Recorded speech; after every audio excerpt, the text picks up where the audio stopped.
Hello, so this is going to be a video presentation of my report, which is about teaching poetry. So we'll be talking about teaching poetry. So it has something to do with poems. So we're going to be able to learn here. So what are the different strategies that should be employed, that we should know or understand.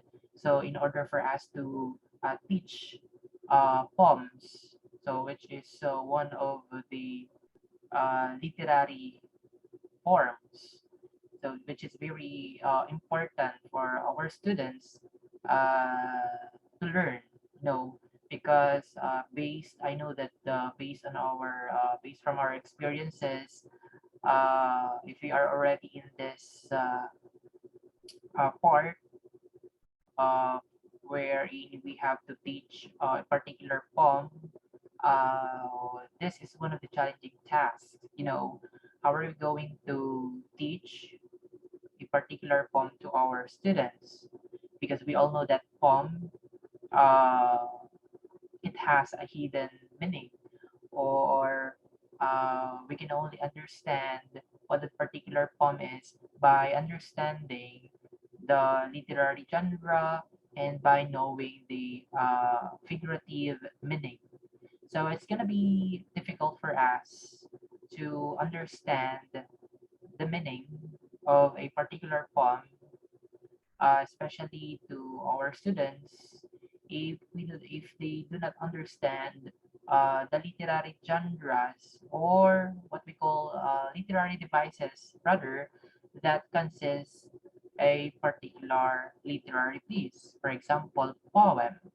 So that is why it's very important that as teachers, we know what are the techniques, what are the strategies that should be done in order to teach poetry in an effective way, in an interactive way, in a meaningful way, you know, just to make sure that they can understand uh, the they can understand the meaning of a poem, but that is very important, you know, to understand something and then we apply what we have learned, and that makes the significance of, you know, it makes the significance why we are studying this particular course. So teaching poetry. So here we're gonna be able to know the different benefits of using poetry. Okay, so I know that we are already familiar with poetry. So this consists of, for example, stanzas, lines, and we have to teach our students what are these basic elements of poetry so that they can identify those things, so that they can come up to understanding the whole significant idea behind that poem. So let's talk about the benefits of using poetry. First one, supports the development of literacy. You know, it supports the development of literacy. So it talks about, or it just goes to show that of course, if when we read a particular poem, so we will be able to read the different kinds of words. So what we do in order to understand that particular word, if we are not familiar with a particular word, so we look for, you know, a dictionary, and then know the meaning, you know, then we can add uh, active vocabulary in our written or you know, verbal communication. So it supports the development of literacy. Okay, by knowing that what that particular word means. So that is one benefit of using poetry. So we encourage everyone. So we encourage our students to love reading poetry, because aside from its meaningful and beautiful meaning that we can get from it. So it also allows, okay, to widen our vocabulary. Okay, and another one is supports the development of writing paradigms and addresses needs to raise the standards for our writing. So here, we can easily identify, or we can easily distinguish, or the distinction of different kinds of composition. For example, the academic and narrative composition. So we can identify. So if it is an academic work or academic text, or is it a literary text. So that has something to do with that distinction of academic text between academic text and literary text. Then another one is an excellent venue to teach and reinforce discrete grammar and vocabulary skills. So this is an excellent venue to teach, meaning to say it is an opportunity for us to to you know, for example, grammar and vocabulary skills. So grammar meaning to say yes. So it's like uh, if this word is a noun, a verb, something like that, because in understanding the poem, we have to scrutinize, we have to be very detailed in each part of a poem. Its elements should be concisely uh, identified. So what happens there when we do that is that there is a very close or concise analysis of each part, or of each component. So there will be understanding the grammar, so it has so there will be a little uh, uh, part of grammar and vocabulary skills. Then it provides a focus for reading and writing and helps students learn how to be concise. So focus for reading, meaning to say, of course, we read with comprehension. So we have to focus on reading that particular part. So in order for us to really understand what this poem conveys, we want to know the message of the poem. We want to know the theme of the poem. We want to analyze critically everything. No, so that being said, okay, so there will be a focus or concentration on reading and of course writing, because you will be identifying each element of the poem. Okay, so it will help the students to be concise. Then it supports components defined in brain research, such as the importance of searching for patterns, and is an acceptable way for students to express emotions and feelings. So this is another one that very important benefit that we can get from reading a poem. You know, so we can relate to the message or to the theme of the poem, that somehow something really related to what we are experiencing in our daily life situations, so that we could also learn from it. Are we going to resolve conflicts based from what we have read, so we can learn from what we are reading?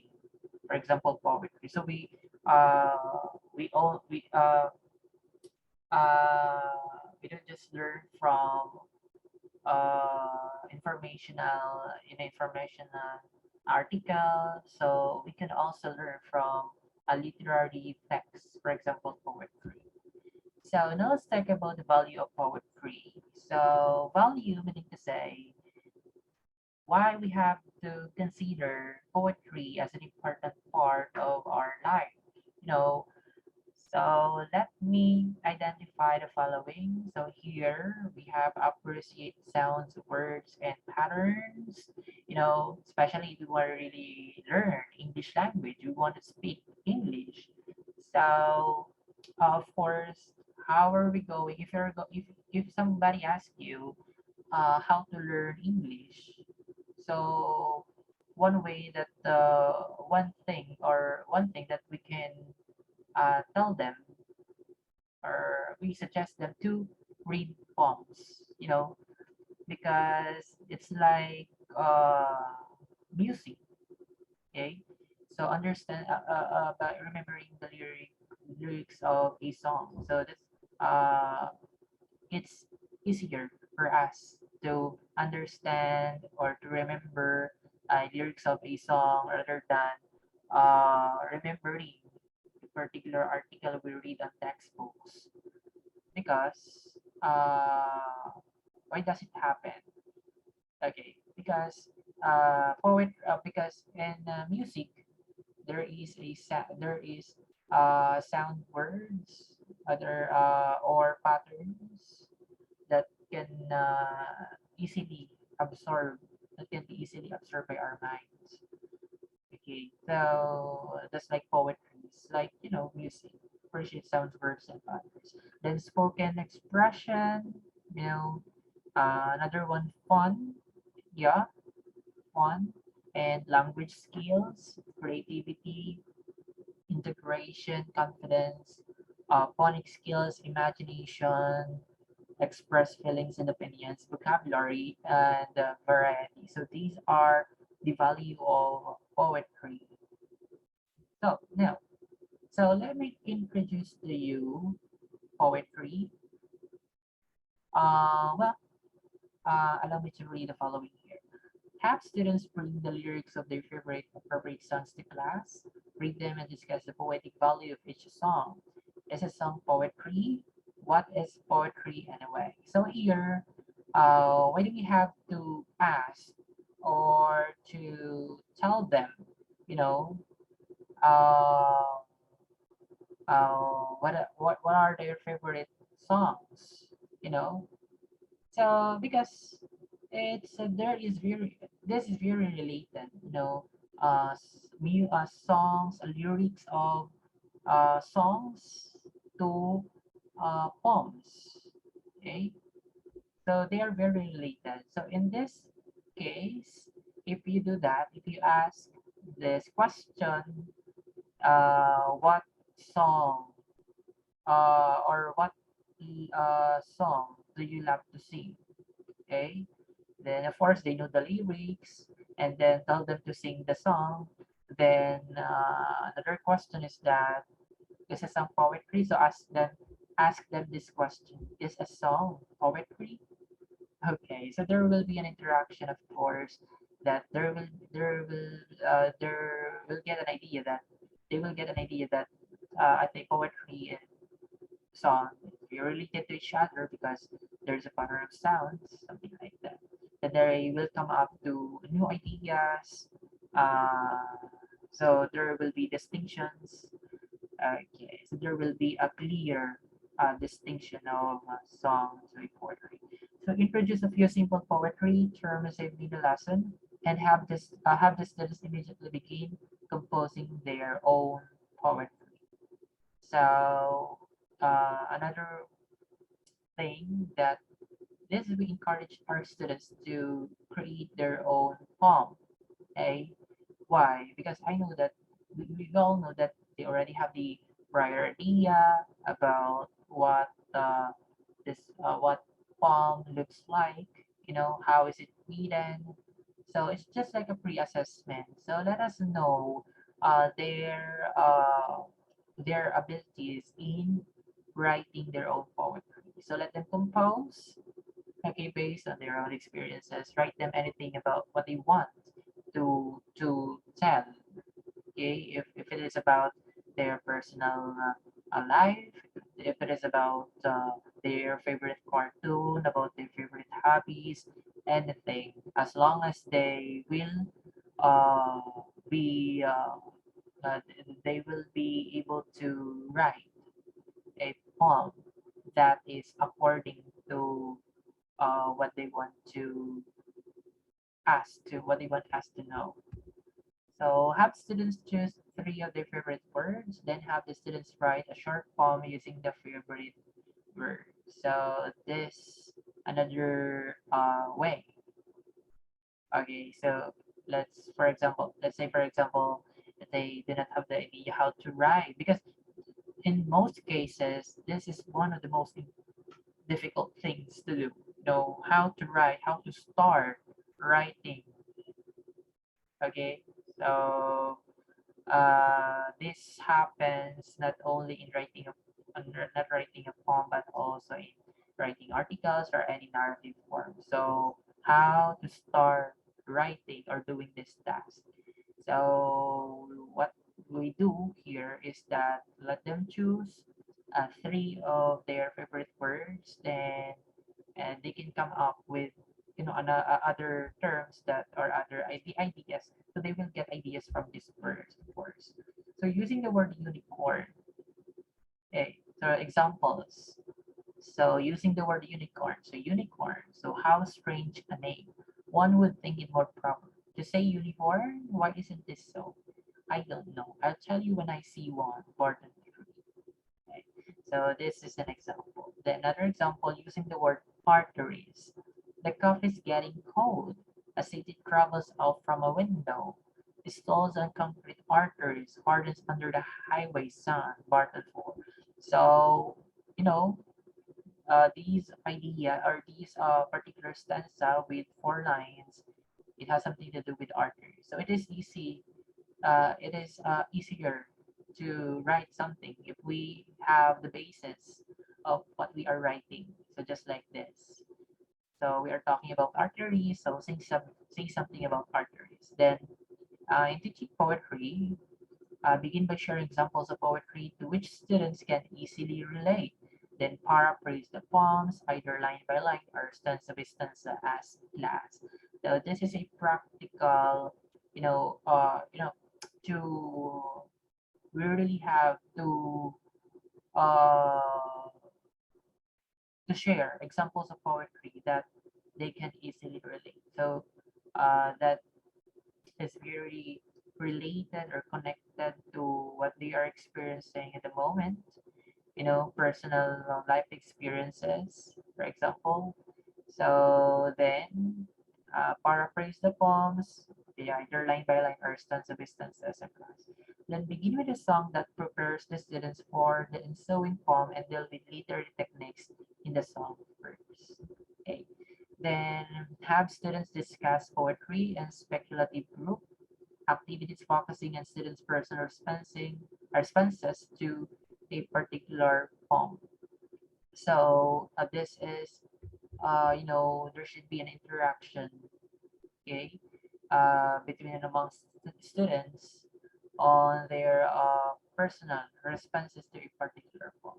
And then group discussion should culminate in class presentations. And then students should then write individual essays on the same poetry discussed in group activities. So another one, I think this gonna be the highlight of this topic. You know, literary criticism. What is literary criticism? When we talk about literary criticism, it's posing posing or several questions in identifying or analyzing a particular literary text. So we criticize from the word criticize. So we give our own comment or reaction to that particular literary text. How is it written? Okay, who is the author? What is the background of the writer? And what do you think is the connection of the writer's personal experiences to what he or she has written? So knowing all this, so what we do is the process of literary criticism, and we have to use this process to show students how poems can be viewed in vastly different ways. Encourage students to respond to and speculate about the meaning of a poem.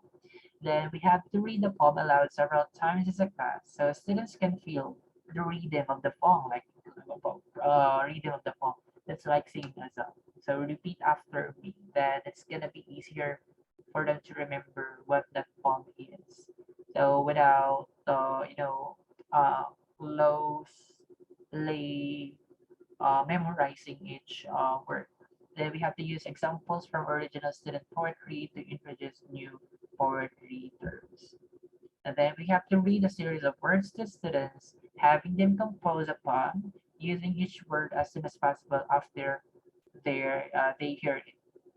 Use works of art and discuss how poems and visual images echo one another.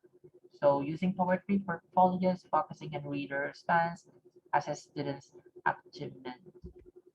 Then, so we have to encourage, reader response to poetry. So we have to, let our students write journal entries using the categories literary critic, personal response, and comparative critic. So it's one way of interacting to a poem, you know. So have students write a poetry opinion paper agreeing or disagreeing with a certain aspect of a poem. Then have students write in class essays analyzing the poetic techniques in a poem that they have never seen before. So another, have students write an original poem that mimics a famous poem such as Hope is the Thing with Feathers by Emily Dickinson. So have students keep an observational notebook where they write descriptions of people, sounds, animals, nature scenes, dreams, etc. And then have students write poems based on these observations. So have students create a pastiche poem blending the works of a great poets and Mother Goose rhymes. So now let me give you here an example of a pastiche poem. So the spider. So once upon a turret, really sat a feeling one and weary over a boring bowl of curds and whey. While I gobbled, nearly slurping, suddenly there came a burping from the creature who hunted me night and day. "'Tis the spider belching by the door," I muttered. "Only this is nothing more." So when studying images poetry, have students write an images poem describing an exact image. Then have students pass out their poems, pass the poems back to the students, making sure that no students get his or her poem. The students must then draw the image. So that is images poetry. Okay. So another, encourage students to pre-write by using different pictures, praises and music. Then have students who read their pre-writing bracketing favorite images. The students will then take a group related images and make each image a line of their poem. So that ends my presentation. Well, another tip that if we are already in the part of teaching poetry to our students, we also have to make sure that everything is gonna be detailed. So we really have to introduce first the basic elements of a poetry. So this is based from my own experience, you know. So I know that most students find it difficult to learn uh, poetry because they already know that it's difficult for us to really know the message of a particular poem by just reading it quickly. So what we do, we have to employ a different way or easiest way, you know, because our target here is to analyze, okay, not to synthesize. So in learning poetry, in understanding poetry, we have to analyze it. So analysis is very important, but how are we going to do that? We have to make sure that the basic elements of a poetry should be introduced first, and then of course understand each element of a poetry, then give them an example, then identify those elements from the given example or sample poem. Okay, then right after that, it's also important for us to introduce the author or writer of that poem, his or her background, asking our students how they think this poem that he or she has written related, okay, to his or her background or personal experiences in life, to something like that. Okay, so there are more other ways in teaching poetry, in order for our students to learn it effectively in an efficient way. So it's up to the teachers, it's up to uh, the okay, the class teacher to teach it effectively by employing different ways that will benefit our students from it.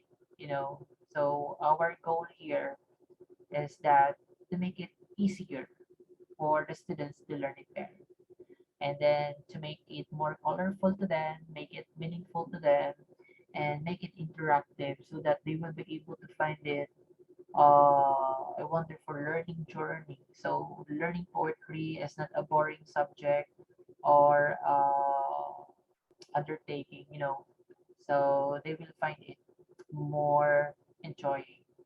And so that will be all. I think that in this short session that you have learned something.